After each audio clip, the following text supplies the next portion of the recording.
Hey everybody, welcome back to Jeff Bull Central. Doing another game review for you today. This is Crash Bandicoot 4. It's about time. And it is about time. It is about time. It's about time for another reboot done well of an old gaming franchise. And in fact, the game is about time. Although, you may not notice that you're playing in differently themed historical periods, because you'll be tearing your hair out from the difficulty of this game, screaming at the screen and then going, but I really want to try again because it was too much fun. It really is. It really is. It's a lot of fun. And these levels are beautifully designed. I don't have a lot of experience, admittedly, honestly. I don't have a lot of experience with Crash Bandicoot. I definitely was a original PlayStation owner, but back when I was a kid, I wasn't really into platformers so much, not even really Mario. But the beauty of these levels is that they're short, right? These levels are short, and there are checkpoints almost constantly. But in between the checkpoints, you are required to have such precision. I saw some of the larger gaming outlets, some of the media gaming outlets, talking about how sometimes the game seems unfair. You're damn right, it seems unfair. It's a Herculean task sometimes, and it's great fun. You know, I'm also not a guy who really particularly likes difficulty if it doesn't seem fair. You know what I mean? Like, it's a controversial position to take that most difficulty in difficult games, you know, that what most people would renown as especially difficult games, it's totally unfair and therefore totally unfun. That's my position.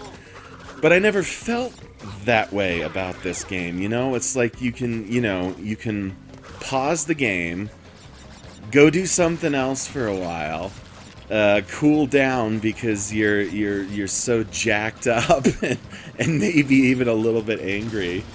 Come back to it, put in like 20 minutes, beat another stage. It's one of those types of games that asks you to be punished, and you and you want to be punished. You want to be punished bad.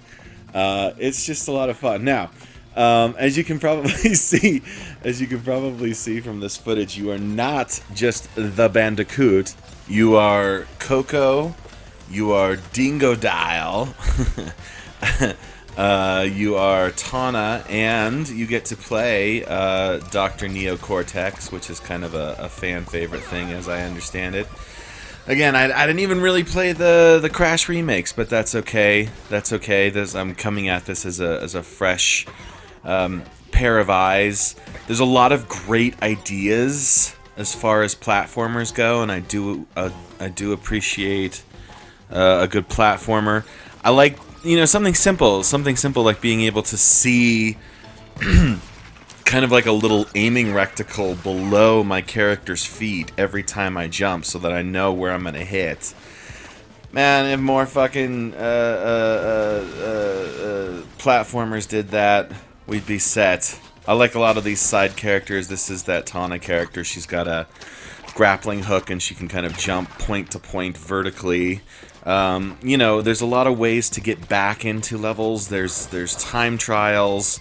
There's kind of an inverted mode that offers kind of a cool, creative, colorful take on each level. You get to see each level differently. If you are a total completionist and you are a total glutton for punishment, there's a lot to like here. I mean, if you're someone who just enjoys some good graphics, man, I mean, it's a beautiful game.